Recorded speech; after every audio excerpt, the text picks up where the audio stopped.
मुहर्रमुल हराम की मुनासबत से यकम मुहर्रम के उन्वान पर जिनाब अमीरुल मोमिनीन सैयदना उमर बिन खत्ताब रज़ी अल्लाह ताला अन्हु की ज़िंदगी और शहादत की कुछ बातें आप हज़रात की खिदमत में ज़िक्र की थी।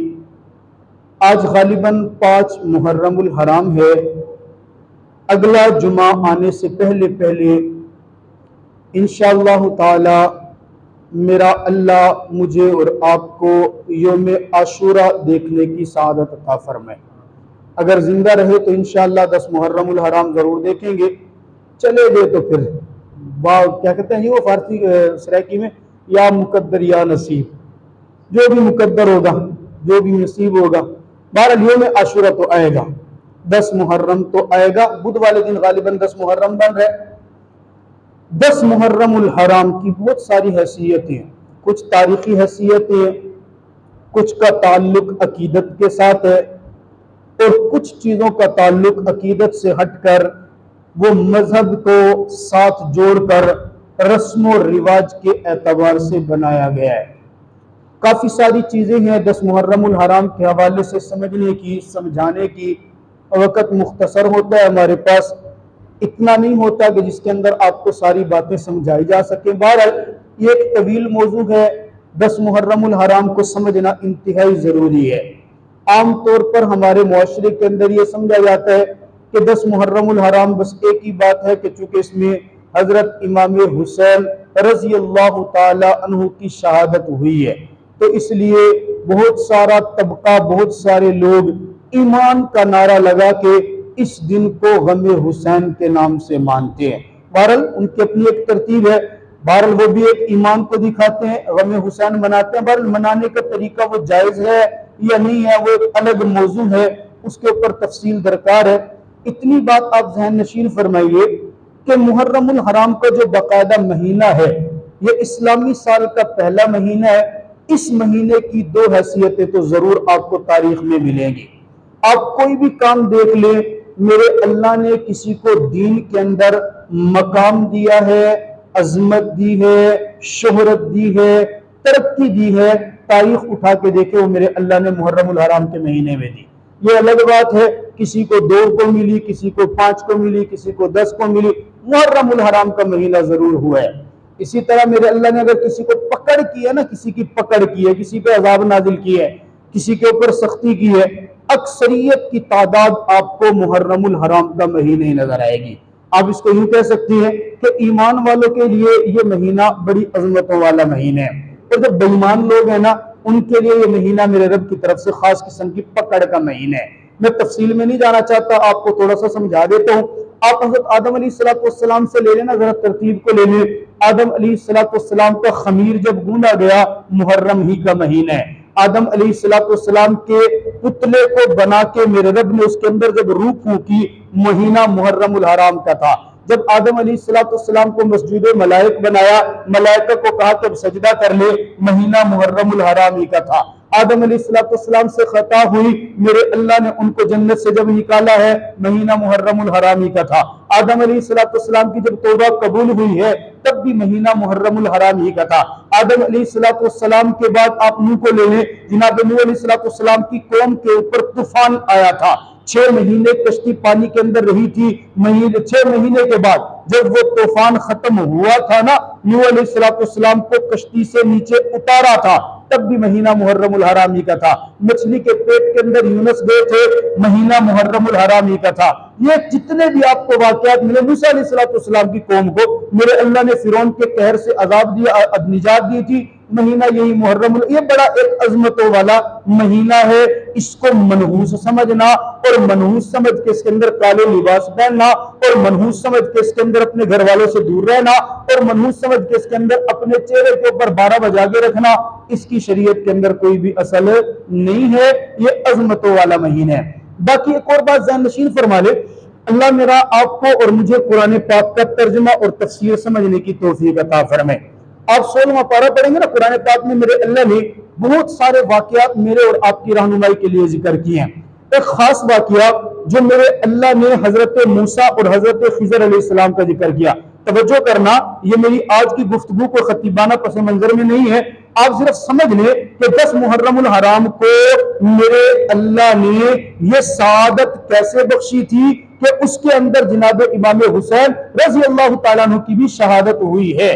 सिर्फ ये नहीं है कि 10 मुहर्रमुल हराम के अंदर सिर्फ इमाम हुसैन ही की शहादत है, बाकी इमाम हुसैन कौन है, उनका रुतबा क्या है, उनका मकाम क्या है, उनकी अजमत क्या है, उनसे हमें मोहब्बत कितनी है, मेरे आका ने उनसे क्या प्यार किया है, ये आपको बताऊंगा। जरा समझिएगा। 16वें पारे के अंदर आपको एक वाकया मिलता है जनाब मूसा अलैहिस्सलाम और खिजर अलैहिस्सलाम का। हजरत खिजर को मेरे अल्लाह ने उस्ताद बनाया, मूसा वक्त के पैगंबर है उनको उनका शागिर्द बनाया। वो चलते चलते एक मकाम पर गए जहां पर जिस इलाके के अंदर गए तो लोगों ने उनकी मेहमान नवाजी से भी इनकार कर दिया। अब लोगों ने इनकार किया, दोनों भूखे बैठे, खाने के लिए कोई चीज नहीं है। सामने देखा कि एक दीवार गिरने वाली है। अल्लाह रब्बुल इज्जत ने हुक्म दिया, ए खिजर मूसा को साथ लगा, तो खुद मिस्त्री बन और मूसा को अपना मजदूर बना, इस दीवार को गिरा करके दोबारा मुरम्मत करके ठीक कर दे। जनाब खिजर ने मूसा अलैहिस्सलाम को मिला करके वो दीवार को ठीक कर दिया। अब शागिर्द अगर तकड़ा हो ना, शागिर्द अगर समझदार हो, शागिर्द अगर कुछ हासिल करना चाहे, वो अपने उस्ताद से सवाल करते हैं। एक अलग बात है शागिर्द घमतूतू हो, अलग बात है कि शागिर्द को दिलचस्पी न हो, तो वो उस्ताद से कुछ पूछता नहीं है। मूसा अलैहिस्सलाम के वक्त के पैगंबर थे, सवाल कर लिया, उस्ताद मोहतरम जनाब खिजर अलैहिस्सलाम, ये बस्ती वाले हमारी मेहमान नवाजी तो कर नहीं रहे, हमें भूख लगी है, खाना तो हमें खिला नहीं रहे, आप मुफ्त में उनकी दीवार गिरने वाली थी, आपने उस दीवार को सही तरह गिराया है, फिर उसकी मुरम्मत की है, उसको बिल्कुल सीधा किया है, इसकी उजरत भी कोई नहीं ली, वजह क्या है? तवज्जो कीजिएगा। मूसा अलैहिस्सलाम को जनाब खिजर अलैहिस्सलाम ने जवाब दिया ना, मेरे रब ने उसको कुरान में नकल किया है और फरमाया वकाना अबूहुमा सालिहा। ए मूसा, ये जो दीवार है, इस दीवार के जड़ के अंदर बुनियाद में एक शख्स ने अपने बच्चों के लिए कीमती खजाना छुपा के रखा था। इनका बाप बड़ा नेक था, मेरे रब ने बाप की नेकी का असर बच्चों के लिए ये रखा। बाप दुनिया से चला गया, दुनिया से बे हुए अरसा गुजर गया, लेकिन चूंकि बाप नेक था, उसकी नेकी का असर ये कि मेरे रब ने उसकी औलाद के माल को भी महफूज रखा है। उलमा फरमाते हैं बनी इसराइल का वाक़या है, मूसा अलैहिस्सलाम के जमाने का वाक़या है। उनके जमाने में आबा अजदाद में से अगर कोई नेक होता है, मेरा रब उनके बच्चों का माल भी महफूज रखता है। फिर जरा सोचे तो सही, वो जो इमामुल अंबिया है, वो जो महबूबे कायनात है, वो जो मकसूदे कायनात है, वो जिनके लिए मेरे रब ने जमीन और आसमान को बनाया, वो जिनकी वजह से मेरे रब ने आपको और मुझे वजूद दिया है, ये कायनात के जो भी नजारे आपको नजर आ रहे, रब्बे काबा की कसम, वो मेरे पाक पैगंबर जनाब मोहम्मद अरबी सल्लल्लाहु अलैहि वसल्लम के सदके से है। बनी इस्राइल का अगर कोई शख्स नेक हो, मेरा रब उसकी नेकी का असर उसकी औलाद तक पहुंचाता है। फिर जरा समझे तो सही, वो जो इमामुल अंबिया थे, मेरे रब ने उनकी औलाद को अज़मतें क्या अता की होंगी। अब जरा समझिएगा, मेरे पाक पैगंबर की औलाद क्या है, हम में से अक्सर मुसलमानों को नहीं पता। अल्लामा इकबाल के बेटों का पता होगा, कायद आजम के बेटों का पता होगा, आपको पता होगा जनाबे वाला फला का बानी कौन है, फला का, किसी को पता नहीं है। मेरे पाक पैगंबर को मेरे अल्लाह ने औलाद कितनी अता की थी। तवज्जो कीजिए, मेरे आका को मेरे अल्लाह ने 3 बेटे अता किए, 4 बेटियां अता की। चारों बेटियों के अंदर से सबसे छोटी, तवज्जो, चारों बेटियों में से सबसे छोटी उम्र के एतबार से, लेकिन रुतबे के एतबार से जो बड़ी बेटी है, उम्र के एतबार से छोटी और रुतबे के एतबार से सबसे बड़ी बेटी है, उनका नाम जनाबे फातिमा ज़हरा रज़ी अल्लाह तआला अन्हा। ये वही बेटी है जिनके बारे में मेरे पाक पैगंबर ने कहा फातिमा बिज़ातुम मिन्नी, लोगों फातिमा मेरे जिगर का टुकड़ा है। ये वही बेटी है जिनके बारे में मेरे पैगंबर ने फरमाया था सय्यदा शबाबे अहले जन्ना, ये मेरी बेटी जन्नत की औरतों की सरदार है। आपने सल्लल्लाहु अलैहि वसल्लम इनका नाम फातिमा क्यों रखा? फातिमा बड़ा प्यारा नाम है, कभी वक्त मिला तो आपको लफ्ज़ फातिमा पे गुफ्तगू करेंगे। मेरे आका की नानियों में से, दादियों में से जो खानदान की औरतें थी, उनमें से अक्सर का नाम फातिमा है। फातिमा का माना फतमुन से मुश्तक है। फतमुन का मान होता है छुड़ाना, दूर हो जाना, निकल जाना। मतलब क्या? फातिमा वो होती है जिसके दिल से दुनिया की मोहब्बत निकल गई हो। फातिमा वो होती है जो दुनिया की मोहब्बतों से दूर हो गए। फातिमा वो होती है जिसको बनाया ही रब ने आखिरत और आखिरत के कामों के लिए गया। हज़रत फातिमा रज़ियल्लाहु ताला की जिंदगी उठा के देखे, दिल में कोई मोहब्बत नहीं है दुनिया की, पूरी जिंदगी आखिरत की तरफ, आखिरत की तरफ। मेरे अल्लाह ने जनाब फातिमा ज़हरा रज़ियल्लाहु ताला अन्हा से मेरे आका का नसब चलाया। हज़रत फातिमा को मेरे अल्लाह ने 3 बेटे अता किए, 2 बेटियां अता की। पहले बेटे का नाम, बड़े बेटे का नाम हजरत इमाम हसन रज़ियल्लाहु ताला की जिंदगी बयान कोई नहीं करता है। दूसरे बेटे का नाम हजरत हुसैन रज़ियल्लाहु ताला अन्हु है, जिनकी जिंदगी बयान बहुत की जाती है, जिनसे अकीदत भी बहुत रखी जाती है। हर जिंदगी के अंदर मोहब्बत के अंदर डूब के कोई बहुत आगे निकल जाता है और कोई बहुत मुखालफत में पीछे रह जाता है। दोनों तबके हैं, अलग अलग, मैं तफसील में नहीं जा रहा। तीसरे बेटे का नाम हजरत मोहसिन रज़ियल्लाहु बचपन में फौत हो गए थे। 2 बेटी हैं, बड़ी बेटी का नाम है हजरत ज़ैनब और छोटी बेटी का नाम उम्मे कुलसूम है। ये वही उम्मे कुलसूम है जिसका निकाह हजरत अली ने बजाते खुद हजरत उमर रज़ियल्लाहु ताला अन्हु के साथ किया था। तवज्जो कीजिए, मैं जरा समझाना जा रहा हूं। हजरत हसन के बाद अभी अकेले बच्चे हैं। बच्चा जब अकेला हो ना माँ बाप का, हमारे उस्ताद कहते थे बेटा एक होना और बेटा नहीं होता बाप होते। वो कहा करते थे बेटा जब एक ही हो ना, बेटा एक ही औलाद में, तो बेटा नहीं होता बाप होता है, उसके नखरे बड़े उठाने पड़ते हैं। हजरत हसन रज़ियल्लाहु ताला अकेले, जनाब हुसैन रज़ियल्लाहु ताला पैदा होते। तवज्जो, मैं बात समझा रहा था। बनी इस्राइल के आबा अजदाद में एक नेक हुआ, मेरे रब ने नेकी का असर ये किया, औलाद के खजाने को भी महफूज रखा। और इमामुल अंबिया की औलाद तो फातिमा से चली है। हजरत हुसैन रज़ियल्लाहु ताला पैदा होते।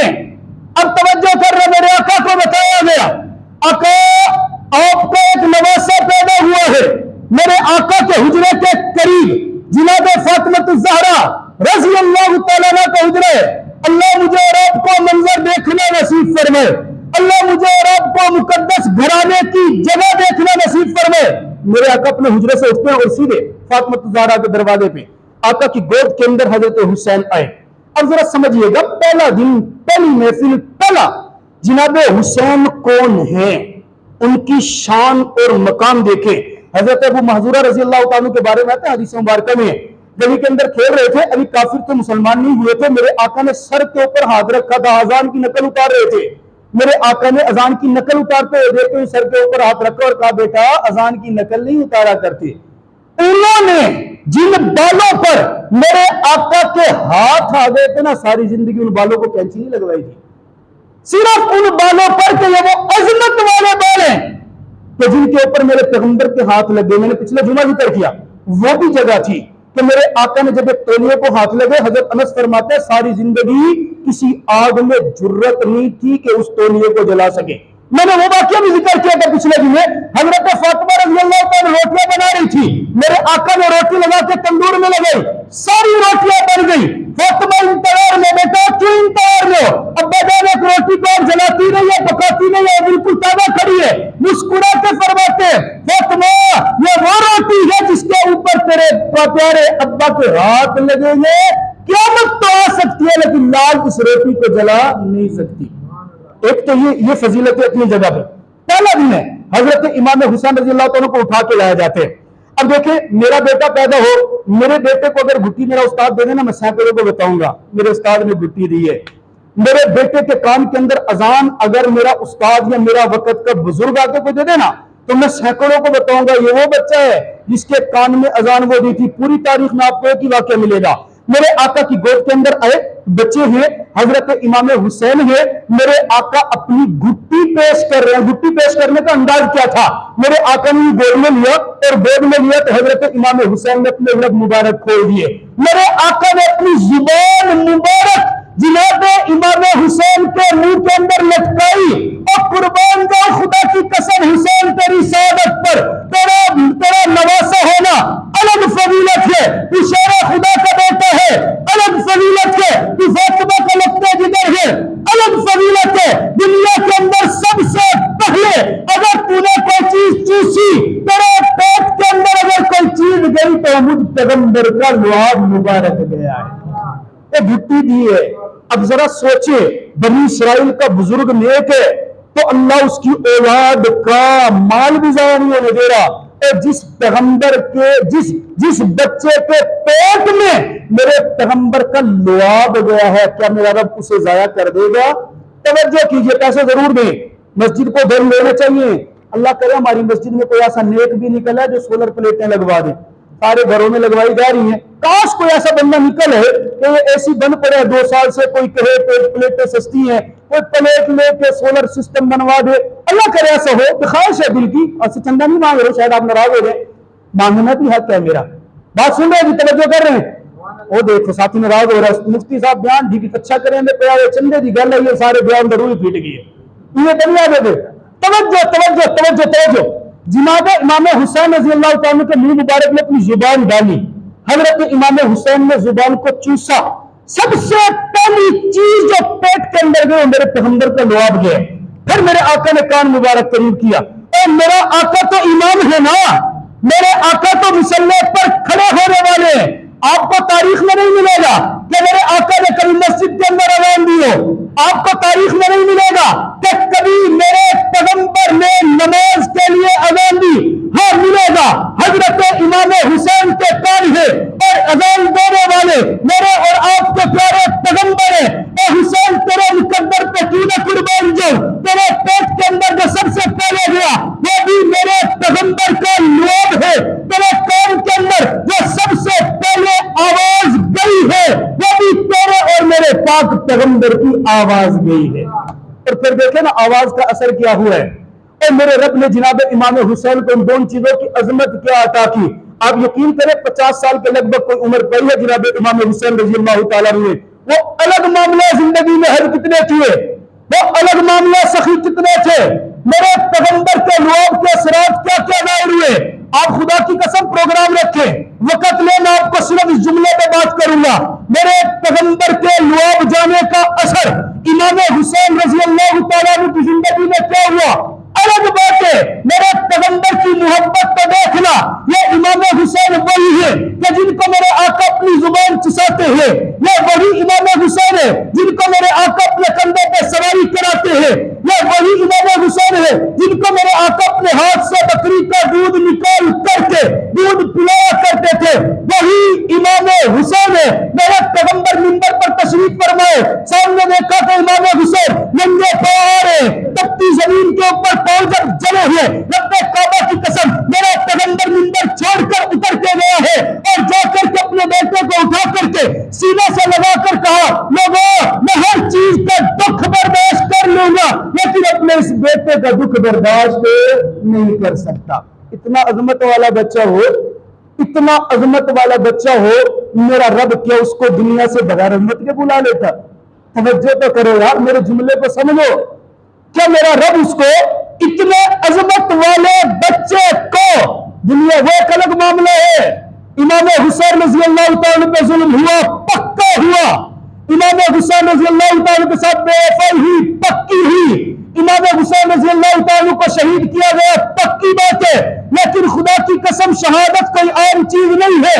शहादत तो मेरे रब की तरफ से तमगा है। शहादत वो है जिसको अंबिया ने मांगा, औलिया ने मांगा, सलहा ने मांगा। खुद पाक पैगंबर ने हाथ उठा करके दुआ की थी,